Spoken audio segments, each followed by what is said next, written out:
What do you do when you need to be alone with your thoughts? Out in nature, on your property? You build yourself a chill spot. That's what.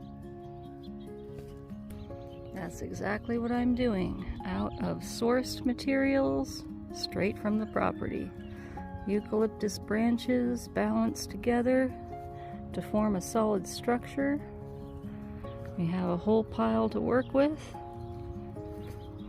Multiple piles to work with.